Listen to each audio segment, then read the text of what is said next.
우리가 지난주부터 기드온에 대해서 함께 나누고 있습니다. 여러 사사들이 있지만 제일 유명한 사사 중에 하나가 이 기드온입니다. 삼손도 많이 유명한데 삼손은 4장으로 구성이 되어 있고요, 기드온은 3장으로 구성이 되어 있습니다. 어쨌든 대사사와 소사사를 나누는 기준이 뭐라고 했죠? 분량이 많으면 대사사예요. 대선지서, 분량이 많아서예요. 뭐 더 큰 사람, 더 대단한 사람 똑같습니다. 사람은 거기서 거기입니다. 이 기드온에 대해서 함께 살펴보면서 특별히 부르심, 그리고 부르심을 어떻게 성취할 수 있는가에 대한 관점으로 기드온 시리즈를 계속 좀 함께 보기를 원합니다. 사사기 6장 12절과 16절 말씀을 우리 큰 목소리로 한번 읽겠습니다. 시작. 여호와의 사자가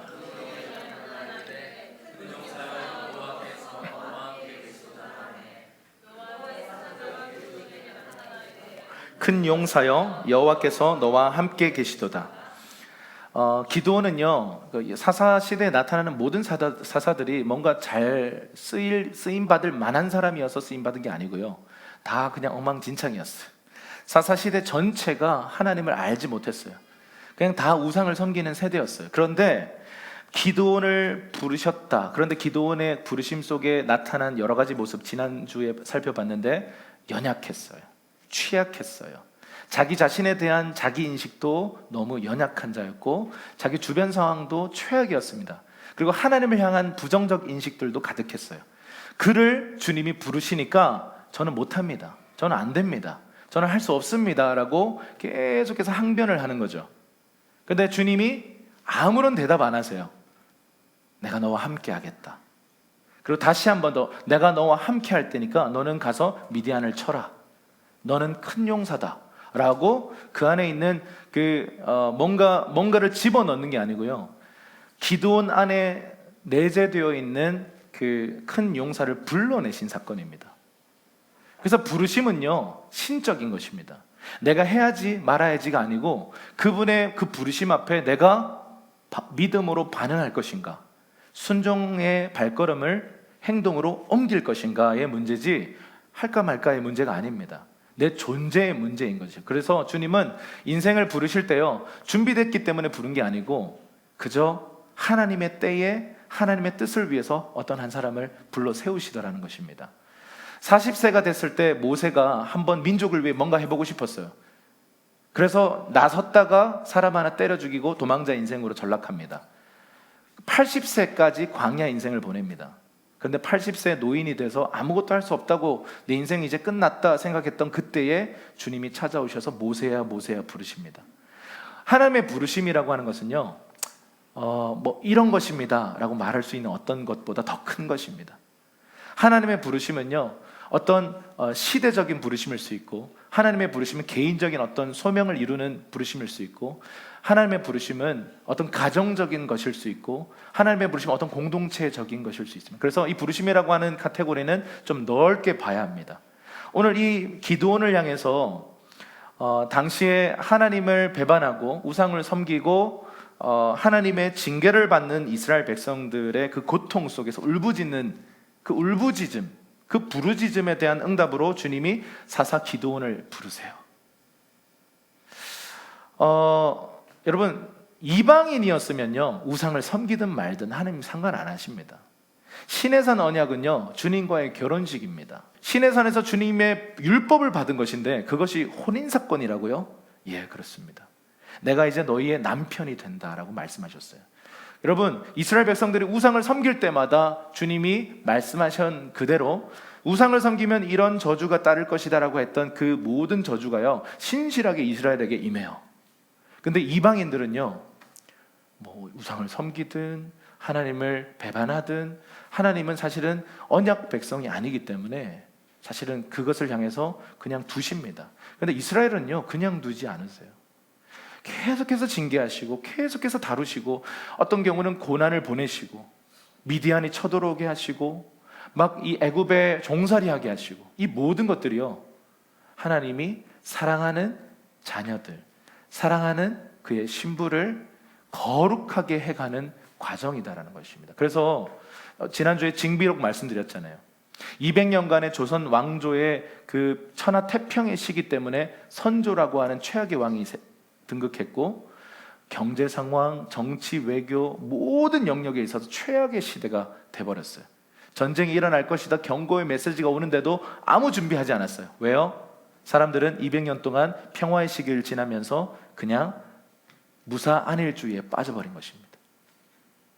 여러분, 그래서 우리 삶에 위기가 많다, 고통이, 잦은 고통들이 많다, 사실 우리의 면역력을 강하게 하는 오히려 우리에게 유익이 되는 것입니다. 아멘이 없으시네요.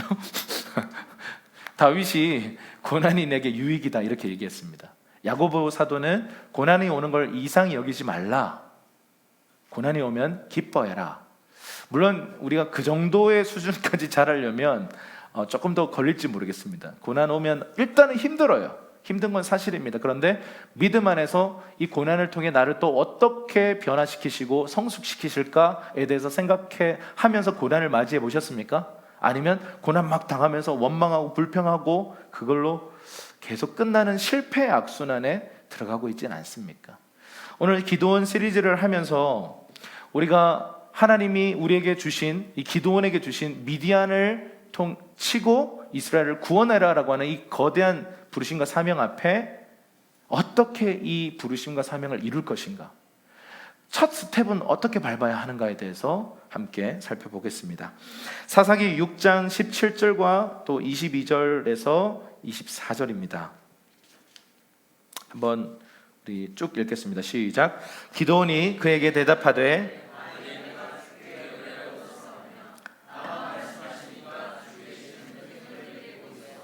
기드온이 그가 여호와의 사자인 줄 알고 이르되 슬프도소이다.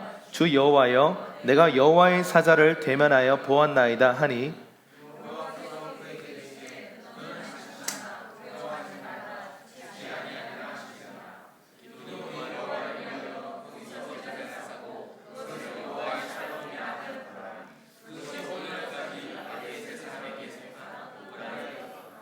아멘.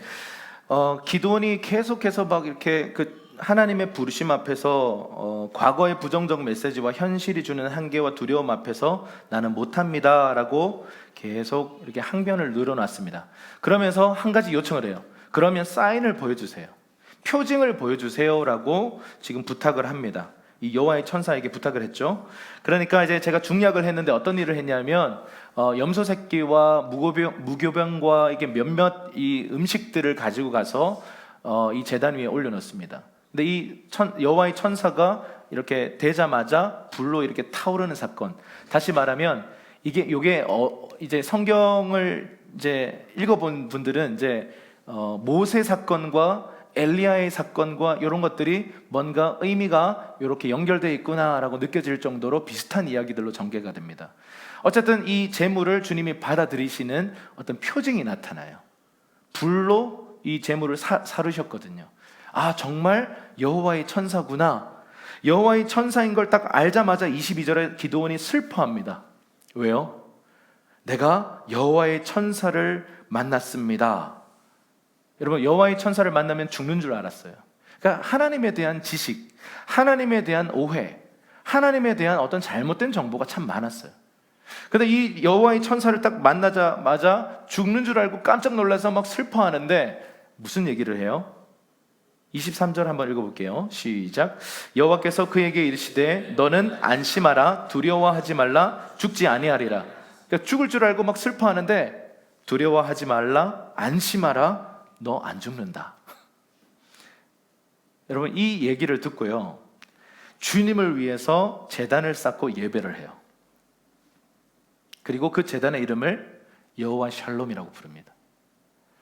기드온은 지금 거대한 하나님의 비전을 받았어요. 부르심을 입었어요. 그리고 큰 용사라는 정체성을 얻었고 미디안을 치라라고 하는 시대적 사명을 부여받았어요. 그런데 여전히 두려운 거죠. 여전히 하나님 가까이 가면 내가 죽을지 모른다라고 하는 이상한 오해들 때문에 두려운 거예요. 그런데 여호와의 천사가 주님의 말씀을 전합니다. 안심하라, 두려워하지 말라, 안 죽는다.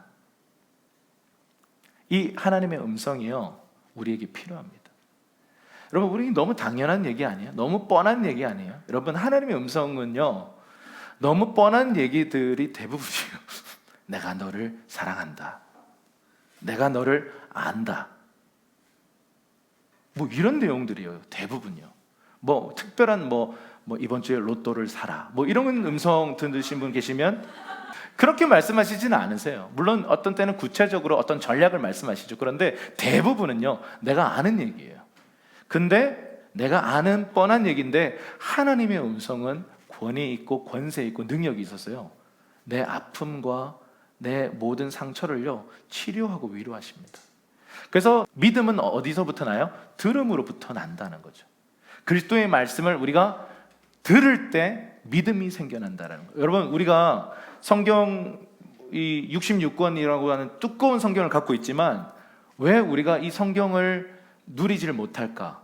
성경은 이렇게 우리에게 많은 얘기를 하고 있는데 내게 들려지는 음성은 없을까? 왜냐하면 믿음으로 화합하지 않아서 그래요.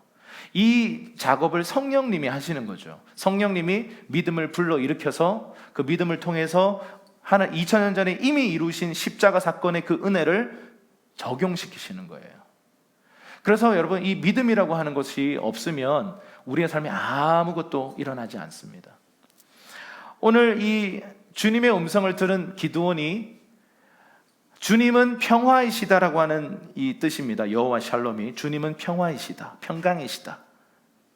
지금 내면이요 불안하고 두렵고 막 수치스럽고 막 어떤 면에서 비겁할 수밖에 없는 어떤 자기 안에 연약함으로 가득 차 있는 이 기드온에게요, 그러나 부르심은 입었어. 그런데 여전히 두려워요. 그에게 주님이 말씀하시는 거죠. 평강하라 라고 말씀하시는 거죠.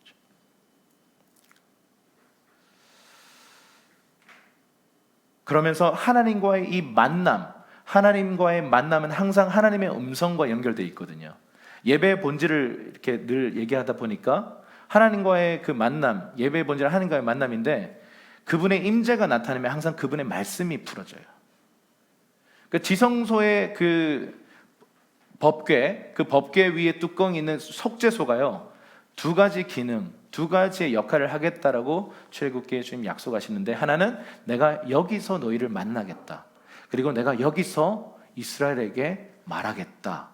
다시 말하면 예배의 본질은요, 인격적인 그분과의 만남 플러스 그분의 음성을 듣는 것.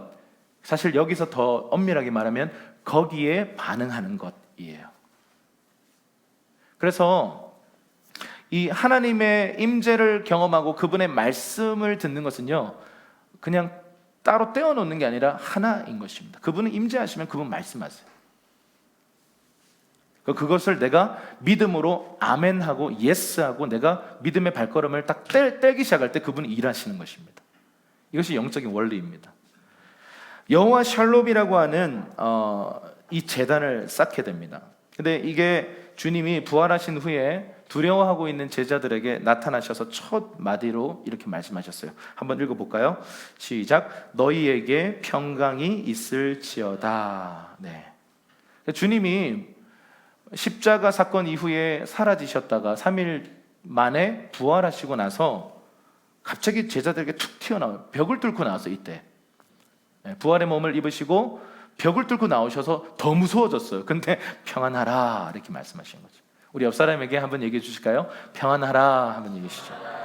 이게 주님이 우리를 향한 명령이에요. 내가 있는데 왜 너 두려워하니? 내가 너와 함께하고 있는데 왜 무서워하니? 왜 염려하니? 평안하라. 주님 우리에게 정말 많이 말씀하고 싶으신 거예요. 네 미래에 대해서, 네 상황에 대해서, 지금 네가 겪고 있는 그 문제에 대해서 내가 너의 해답인데 제발 평안해라 이렇게 말씀하시는 것이죠. 여러분, 외적인 환경이나 조건에 기준 두면요, 우리는 열등감, 불안, 근심, 염려, 두려움 등에 시달릴 수밖에 없어요. 오늘 기드온을 보십시오. 불안과 두려움에 눌려있던 그가 하나님과의 만남을 통해 무엇을 경험해요? 평강을 경험해요. 평강이요.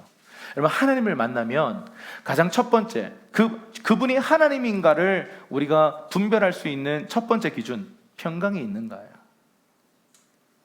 뭔가 지금 평강이 없는 상태인데 뭔가 내가 그런 결정을 해야 될 것 같고 평강이 없는 것 같은데 뭔가 그 말씀을 따라가야 될 것 같은 그런 느낌이 든다면 여러분 우리가 분별할 수 있습니다. 그것이 하나님으로부터 온 것이 아닐 수 있습니다. 하나님의 성품 안에, 하나님의 나라의 속성 안에 이미 의와 희락과 평강, 우리 가운데 평강을 나타내 주시는 하나님이다라는 거죠. 그러니까 여러분, 하나님과의 만남은 어떤 조건이나 성취가 없는 사람이라 할지라도 존재적으로 그냥 그분을 만나면 그냥 평강을 누리고 그냥 하나님의 사랑을 받고 있는 모습 그대로 그냥 내가 하나님이 함께 하시는 존재라는 것을 갖게 돼요. 여러분, 하나님을 만나지 못하면요, 하나님을 인격적인 만남으로 만나지 못하면 건강한 정체성은 생겨날 수 없습니다. 기도원에게 주님이 오셔서 내가 너와 함께한다. 네 상황과 상관없이, 너의 어떠함과 상관없이, 네가 찌질해도 나는 너와 함께하고 내가 너를 사랑한다. 여러분, 지금 수많은 사람들, 대부분의 우리 현대인들의 그 이야기를, 나눔을 들어보면 일그러진 자기 정체성으로부터 비롯되는 모든 것입니다. 나에 대한 부정적 인식 때문에 인생 자체가 부정적으로 흘러가는 겁니다. 그 문제가 가장 지배적이에요. 이것을 어디서 말미암냐면요, 사실 가정에서부터 말미암습니다. 어린 시절 내가 어떤 환경에서 어떤 말을 들으면서 컸는가가 사실은 자기 정체성을 형성하거든요. 근데 여러분, 크면서 넌 무엇이든지 할 수 있어.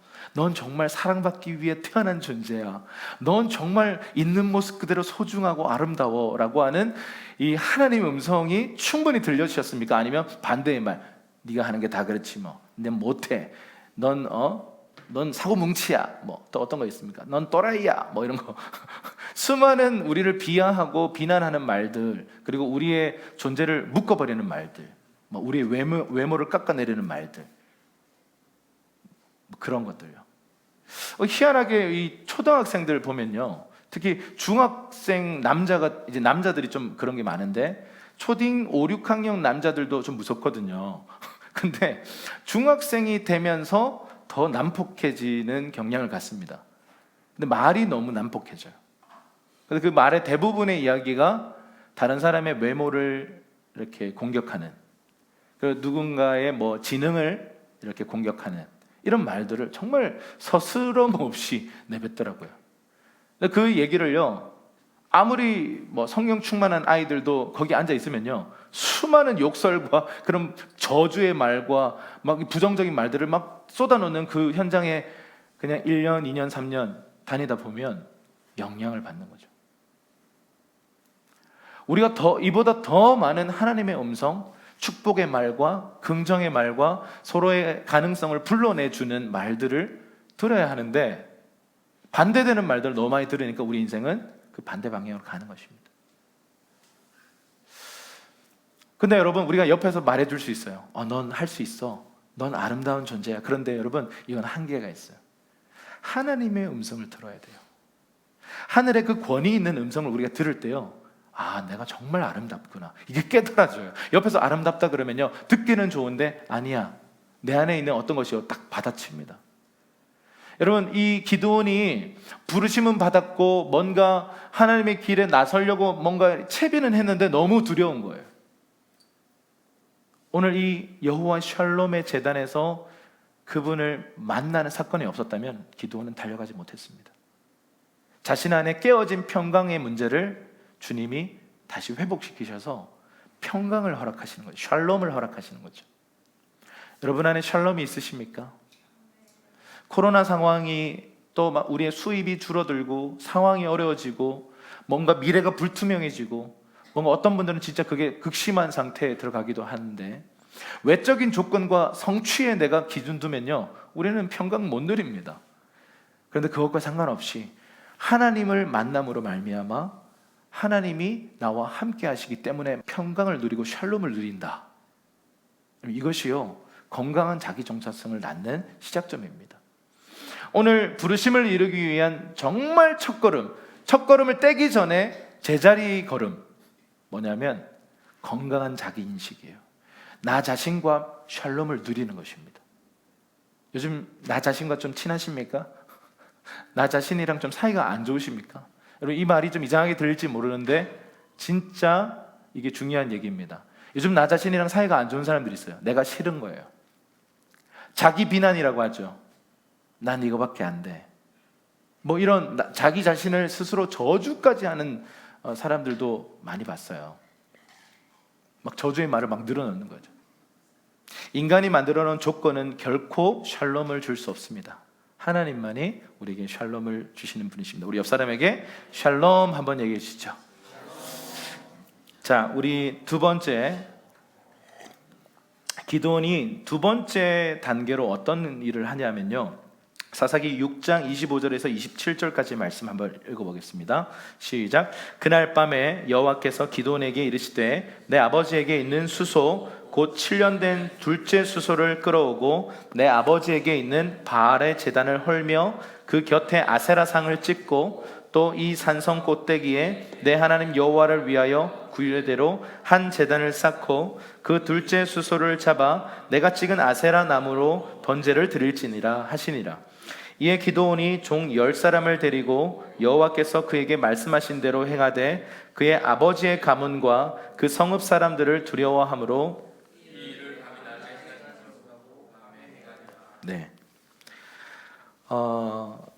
하나님께서 이 표징을 보여주시고 그 하나님과의 그 관계가 회복되는 그 예배를 세우시고 나서 개인의 예배가 세워지고 나면요, 항상 이건 자연스러운 것입니다. 가정의 회복으로 이어집니다.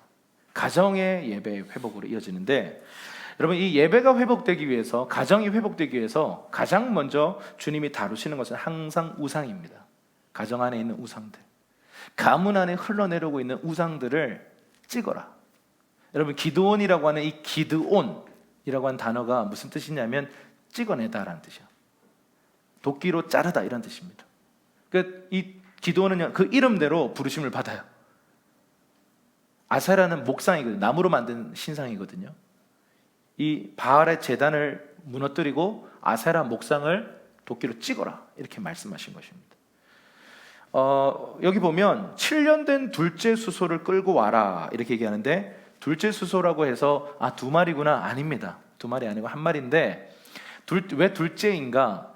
여러 가지, 첫째, 둘째, 셋째 뭐 여러 이제 키우는 아버지 집에 여러 소들이 있는데 그 중에서 둘째 수소를 가져와라. 그런데 이 둘째가 히브리어로 보면요, 가장 좋은, 가장 최상품의 그런 등급을 매길 수 있는 그런 수소라는 뜻도 같이 들어 있습니다. 왜 7년일까요? 왜 7년 된 수소일까요? 미디안 압제가 몇 년 동안이었죠? 7년이에요. 그러니까 이 7년 동안 이렇게 길러진 이 둘째 수소를 하나님께 제물로 바쳐라 이렇게 말씀하시는 거예요. 그런데 그 제물로 바칠 때 그 불을 이렇게 피우는 재료가 뭐라고요? 아세라 목성이에요. 이사야서에 보면요, 우상 숭배가 얼마나 말도 안 되는 짓인가에 대해서 나와 있어요. 나무 하나를 이렇게 도끼로 잘라요. 그리고 반을 쪼개서 반은 우상을 만들고 반은 땔감으로 해가지고 뭐 몸을 따뜻하게 하는 한 사람이 나와요. 자 보세요. 나무를 잘라서 반은 신이라고 그 앞에 엎드려 절하고요, 반은 잘라가지고 몸을 따뜻하게 땔감으로 쓴대요. 여러분 이게 뭐 무슨 바보 같은 짓입니까?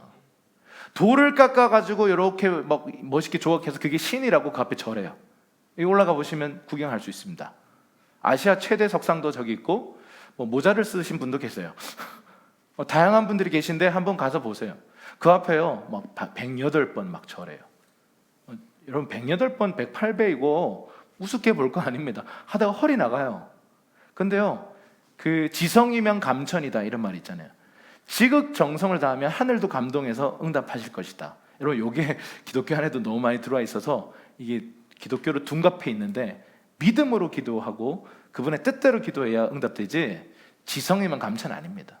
어쨌든 저기 돌 깎아놓고 그 앞에 막 절하는 수많은 사람들이 있어요. 그거 얼마나 바보 같은 짓이에요. 그 신을 누가 만들었어요? 지가 만들었어요. 그리고 그 앞에 신이라고 엎드려 절하는 거예요. 그럼 말도 안 되는 미신도 있죠. 돌 하루방에 코를 갈아 마시면 아들을 낳는다. 병 걸립니다. 병을 담석증 옵니다.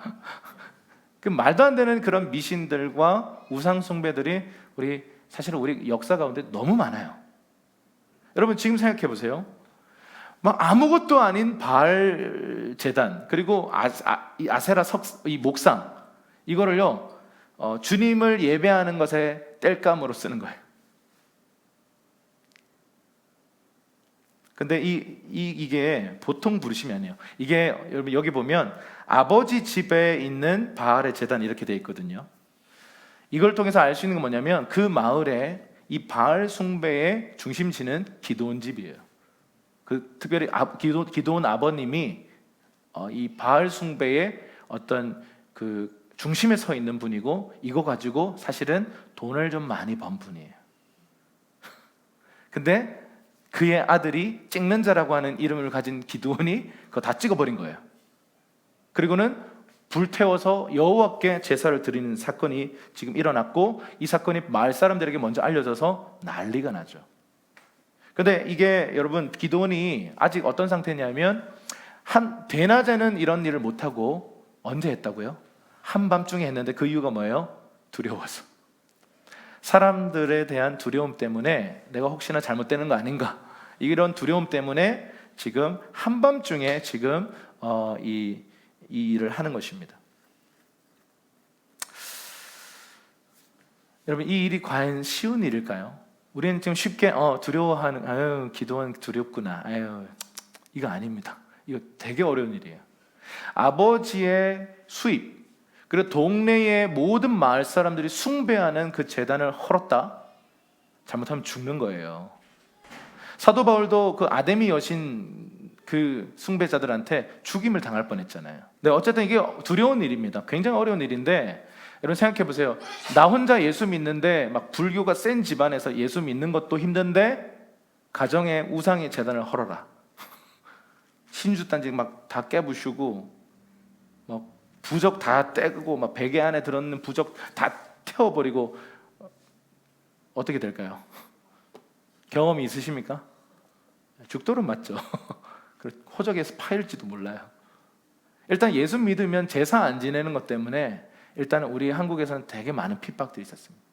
특히 막 장남들, 종손이 말이야, 이 집안의 제사장이 말이야, 제사를 안 드린다고 나가! 뭐 이렇게 되는 거죠.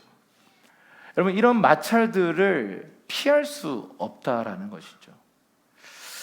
여러분 이 가정의 우상을 제거하는 이 일은요 결코 쉬운 일이 아닙니다. 가장들만 다 이렇게 앉아 계신데, 여러분 가정의 우상을 제거하고 예배를 회복하는 것에 대한 책임은요 물론 아내들도 있고 엄마에게도 있고 다 있지만 가장들에게 있어요. 가장들이 가정에 있는 우상을 다 찍어버리고요 여호와 샬롬의 제단을 세우고 하나님과 평강을 누리는 그 예배의 회복을 주도해야 되는 사실 리더가 가장들입니다. 아멘이십니까? 그 밑에 있는 말씀 한번 읽어보죠. 디모데전서 초대교회 때 그 교회 지도자를 세울 때, 그리고 집사들을 세울 때 어떻게 세웠는가 한번 보십시다. 자, 2절에서 5절까지 시작. 그러므로 감독은 책망할 것이 없으며 한 아내의 남편이 되며 절제하며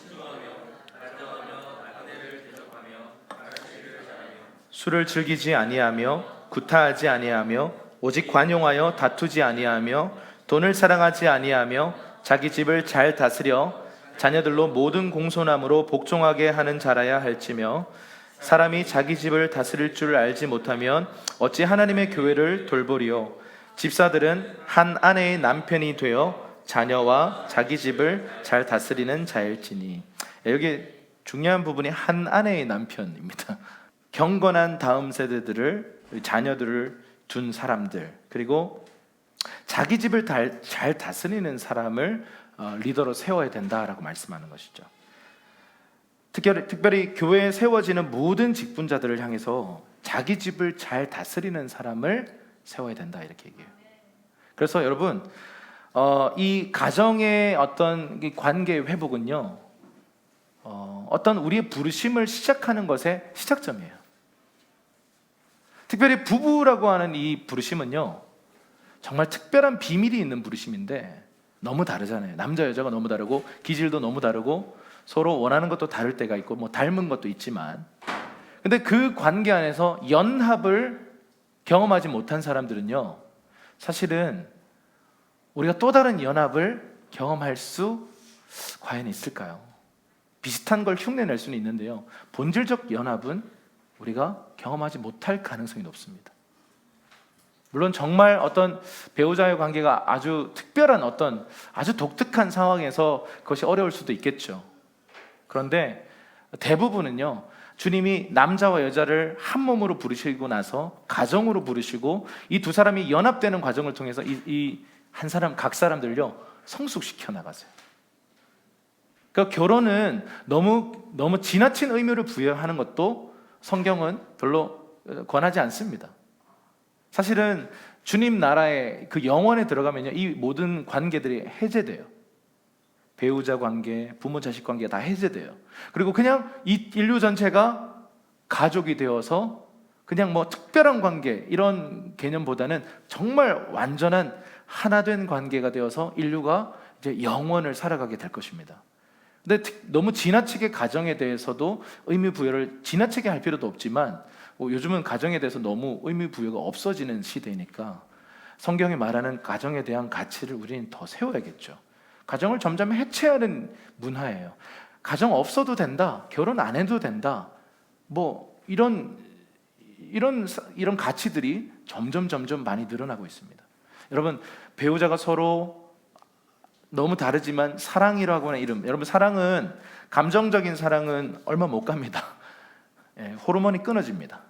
그 이후에는 언약적 사랑으로 우리는 가는데, 그 과정에서 때로는 막 분노도 느끼고 막 때려치우고 싶기도 하고 다 모든 걸 포기하고 싶은 순간들도 오지만, 이 언약이라는 것이 무엇인지를 배우면서 서로를 사랑하는 이 관계를 통해서 내 자신의 약함이 보완되고 내 안에 있는 교만들이 드러나고 그러면서 이 연합이 일어나요. 그런데 또 놀라운 것은요, 자식을 낳아보면 또 다른 세계예요. 또 다른 연합이 일어나요. 이 연합들이 결국은 우리가 부르심으로 가게 하는 하나님의 전략이고 첫 걸음이다라는 것입니다. 만약 지금 싱글들이라면 지금 내 가장 주변에 있는 그 사람들, 내 가장 가까이 있는 그 사람들과 관계하고 연합하는 것이요, 당신의 부르심에 있어서 굉장히 중요한 첫 걸음이다라는 것이요. 그런 것을 계속 그냥 밀어버리고 피해버리고 덮어두고 그냥 도망가 버리면요, 그만큼 부르심이 계속 지연될 수 있습니다. 항상 그렇잖아요. 내가 이 관계가 어려워서 다른 곳에 그냥 피해버리면요, 거기에 더 놀라운 사람이 숨어 있습니다.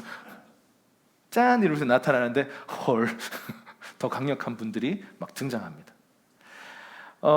가정의 우상을 제거하는 것, 그리고 가정을 잘 다스리는 것, 가정의 관계를 잘 하는 것, 이것이 리더들에게 주어진 조건이었습니다. 마태복음 10장 34절 37절에 보면요, 이런 말씀이 적혀 있어요. 한번 읽어볼게요.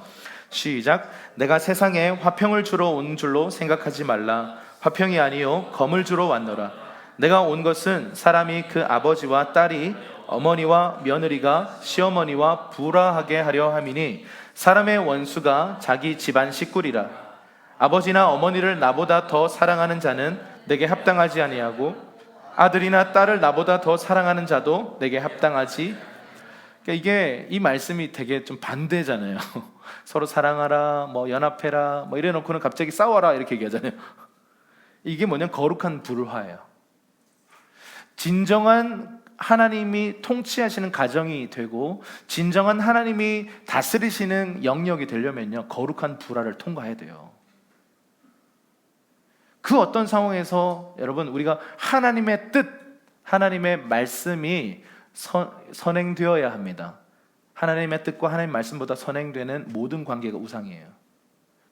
그래서 지나친 의무부여가 있는 자식과의 관계, 애착 관계, 잘못된 연합이에요. 하나님보다 더 앞선 거예요. 우상입니다. 우리 한국이 교육열이 참 높잖아요. 그리고 자식에 대한 사랑, 헌신이 거의 전 세계에서 손에 꼽을 정도일 것입니다. 많은 부모님들이 자신들은 못 먹고 못 입고 못 누려도 우리 자식들은 막 이렇게 하려고 막 헌신하셨어요. 아마 여러분 부모님 대부분 그러실 겁니다. 이게 어떤 면에 보면 정말 놀라운 사랑이지만 또 한편으로 보면 그 자식에 대한 집착으로 이어지는 부모님들이 또 좀 많이 있어요. 내 꿈이었는데 네가 내 꿈을 이루어 다오. 그러면서 원하지 않는 내 전공, 원하지 않는 내 진로를 부모님이 다 설정하셔서 그냥 밀어붙여서 내가 원하지 않는 그 삶을 살아가면서 괴로워하는 사람들이 꽤 많이 있습니다. 물론 반항적으로 그런 부모님이라 할지라도 반항적으로 자기 길을 간 많은 사람들도 있지만 또 대부분 착한 사람들은 또 부모님을 말을 잘 듣는 것, 효도하는 것에 대한 가치와 자신의 부르심의 가치를 혼동한 나머지 그냥 부모님의 말을 듣고 부모님이 원하는 삶을 살다가 그냥 굉장히 어려워지는 케이스들을 많이 봤어요. 한 자매는 제가 거의 첫 만남 때 그 엄마에 대한 분노를요, 첫 만남인데 그렇게 막 얘기하면서, 근데 거의 그게 증오를 넘어서서 막 뭐라고 할까요? 이게 좀 막 저주하는 마음들이 막 가득한 거예요. 그래서 저는 이 자매의 말을 듣고 그 어머니는 괴물인 줄 알았습니다. 그런데 얼마 후에 그 어머님을 만나는 일이 있었는데 그냥 지극히 평범한 아줌마였어요. 근데 이 자매에게는 괴물인 거예요. 근데 왜냐하면 엄마가 원하는 삶을 좀 강요하셨고, 그래서 엄마가 원하는 직업을 가졌는데 나는 지금 이렇게 불행하다. 이거에 대한 모든 원인과 원망과 이 모든 저주가 사실은 엄마에게 돌아가는 거예요. 그래서 엄마의 관계가요 굉장히 깨어져 있었어요.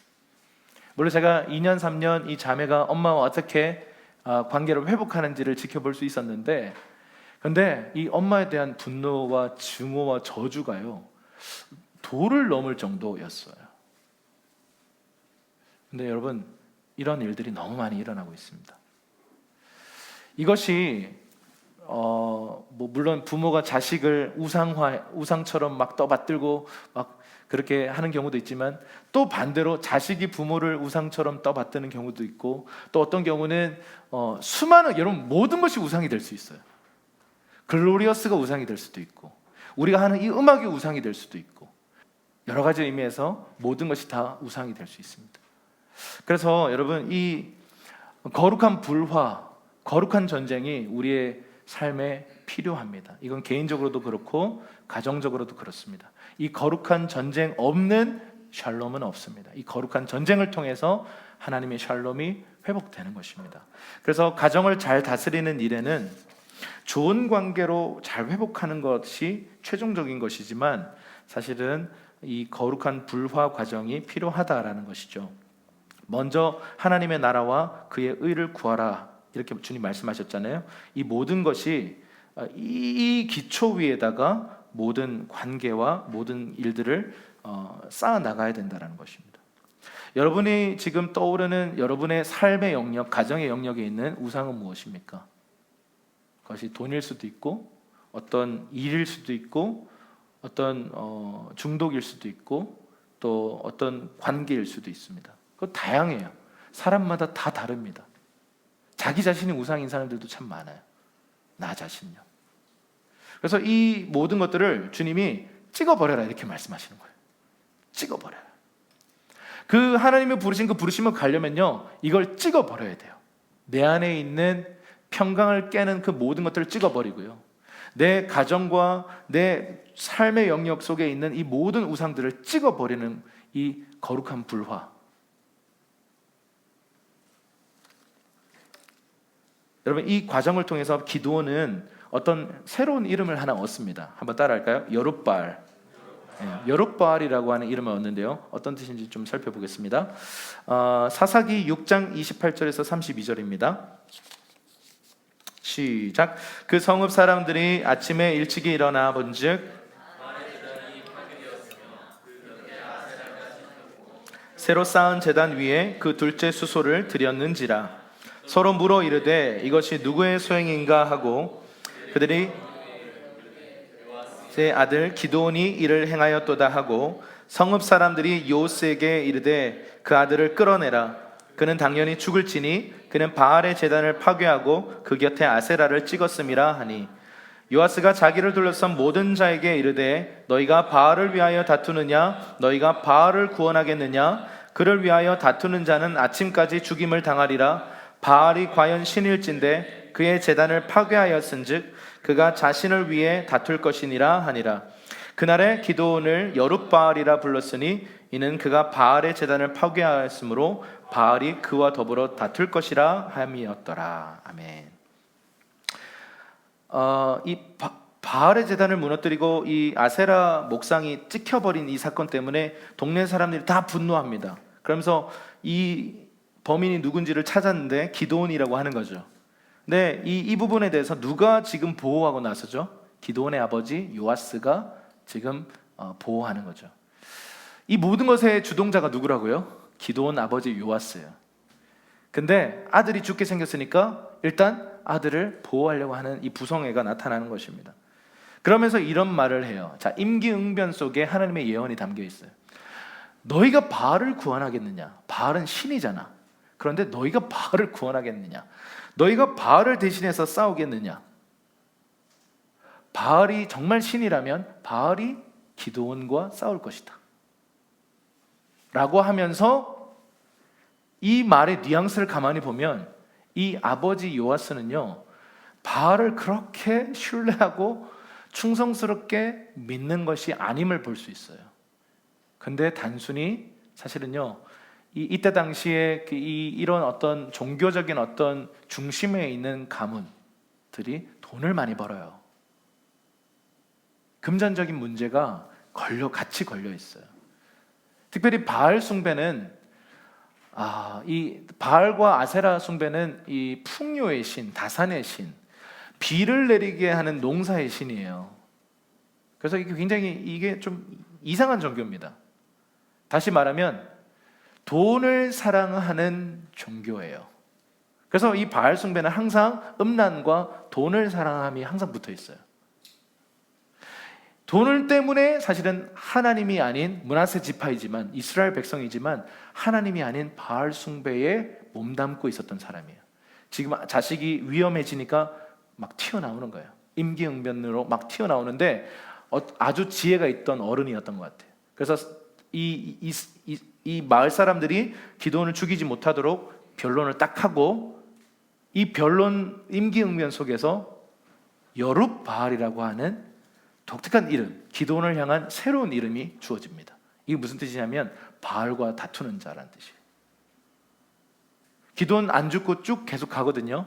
그러면 바알이 가짜였다는 게 입증되는 것이죠. 마을 사람들은 이 문제 앞에서 분노했지만 그 말이 너무 맞거든요. 바알이 참신이면 바알이 알아서 기드온을 죽일 것이다. 그런데 기드온은 잘 살아요. 그 말은 뭐예요? 우상은 아무것도 아니다예요. 우리에게 아무런 해를 입힐 수도 없다. 그런데 그 앞에 엎드려 절하고 그것을 두려워하고 그것에 순종하는 것이 바로 우상 숭배다라는 것입니다. 여러분, 이것이 바로 우상이라면 찍어버려야 하는 게 마땅하지 않겠습니까? 우리를 속이고요, 꽤 괜찮은 모습으로 우리에게 찾아와서 그냥 슬며시 들어와서 우리의 삶에 자리 잡고 있어요. 우리 집에 만약에 한 방이 한 4-5개 있었으면 좋겠네요. 있다고 가정해 보면 그 중에 하나를 이렇게 창고처럼 이렇게 잘 안 쓰는 방이 있는데 어느 날 봤더니 모르는 아저씨가 살고 있는 거예요. 여러분, 그런 일이 벌어졌다고 생각해 보세요. 여러분, 이게 실제로 느헤미야 시즌에 성전 재건할 때 일어났던 일이에요. 말도 안 되는 몰래 슬며시 들어와서요, 그 세간에 그냥 같이 살고 있는 거예요. 성전 한 기퉁이에 살고 있는 거예요. 여러분, 이것이 뭐냐면 타락한 시대 때 전형적 특징입니다. 여러분, 우리 그 누구도 우리 집에 빈 방에 모르는 도둑들이, 강도들이 들어와서 거기를 자기 소굴로 만들고 있다는 것을 안다면 가만히 있을 사람은 아무도 없어요. 도끼 들고 가겠죠. 그런데 우상 숭배가 그런 것이라는 걸 잘 모르기 때문에 우상을 통해서 우상이 슬며시 들어와서요, 어떤 경우는 돈에 대한 사랑하는 마음들, 어떤 관계에 대한 어떤 집착들, 어떤 일에 대한 성공에 대한 것들, 어떤 중독들, 이런 것들이요, 우리 방에 한켠에 자리 잡고 있는데 그게 뭐 어때서? 그 별일 아닌 거 아니야? 아니요. 그곳에요, 지옥을 만들어 놓고 그 지옥의 문을 통해서 정기적으로 우리의 삶을 괴롭히고 계속해서 또 다른 방으로 옮겨가고 이 집 전체를 먹으려고 하는 사탄의 전략이라는 사실을 우리는 알아야 하는 것입니다. 여러분, 우상은요, 과감하게 찍어버려야 돼요. 제가 이렇게 했다고 해서 당군 신상 목 날리고 이런 거 하지 마시, 할렐루야, 그러시면 안 돼요. 이건 잘못된 구약적 적용입니다. 막 라카 스프레이 들고 가서 막 당군 신상에 예수 그리스도 십자가 막 이렇게 막 해놓으면 우리 다 같이 욕 먹는 거예요.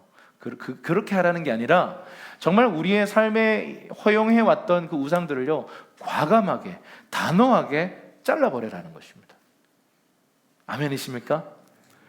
오늘 제가 이 메시지를 전하면서 여러분들에게 한 가지 좀 도전, 부탁을 하고 싶은 건 뭐냐면 구체적인 행동 계획을 잡으십시오. 그리고 그것을 이번 한 주간, 이 오순절을 앞둔 이 주간에 털어버리고 날려버리고 실행하면서, 여러분 생각해 보세요. 끔찍하지 않습니까? 우리 집 빈방에 막 악한 사람들이 와서 자기 집 삼고 살고 있다고요. 막 냄새나고 거기로부터 안 좋은 영향력들이 계속 흘러오고 있어요. 그런데 그것을 허용하는 것은 정말 어리석은 일입니다. 과감하게 깨트리고 과감하게 찍어버리고 어떤 관계 안에 건강하지 않은 관계적 집착 내려놓는 거예요. 일에 대해서 너무 지나치게 내가 몰입하고 너무 지나치게 일에 중독되어 있는 것, 어떤 가지치기를 과감하게 하는 것이죠. 여러분, 이게 우상을 찍어버리는 것입니다. 여러분, 구체적으로 여러분의 마음속에 주님 떠올려 주기를 기도하고요, 실행해야 합니다. 기도원은 연약했지만 두려웠지만 그가 큰 용사가 될 수 있었던 비결은 딱 하나예요. 힘들어도 조금 찌질해도 조금 두려운 상태에 실행을 해도 실행을 했다라는 것이에요. 부르심을 이루기 위해서 우리는 이 첫걸음을 걸을 수 있을 것인가?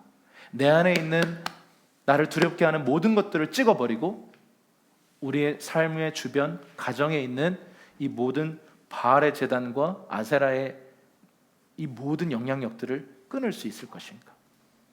오늘 주님이 저와 여러분에게 도전한다고 믿습니다. 그래서 이번 한 주간 이 실행들이 넘쳐나기를 주님의 이름으로 축원합니다. 그래서 우리 끝나고 약식으로 좀 이렇게 나눔을 했으면 좋겠는데, 혹시나 이렇게 지금 온라인으로 함께 하시는 분들은 부부가 있다면 또 다른 형제나 있다면 이거 꼭 나눠 보시기를 바랍니다. 외적인 조건이 아닌 하나님으로부터 오는 평강이 내 안에 있는가 한번 진단해 보시고요. 거룩한 불화가 생기더라도 찍어버려야 할 내 삶의 우상은 무엇인지 한번 살펴보고 그 예배를 회복하기 위한 구체적인 행동 계획이 무엇인지를 한번 주님 앞에서 기도해 보시고 나누어 봤으면 좋겠습니다. 그래서 이것을요, 실행에 옮겨야 합니다. 우리가 부르심이 이루어지기 원하고 비전을 이루기 원합니다라고 말하면서 내 안에 내 발목을 붙잡고 있는 이 끈들을 끊지 않는 이 역설적인 길을 걷고 있다면 좀 말도 안 되는 것입니다. 이걸 끊어야 합니다. 아멘이십니까? 네, 우리 함께 좀 기도하면서 주님 앞에 나가십시다.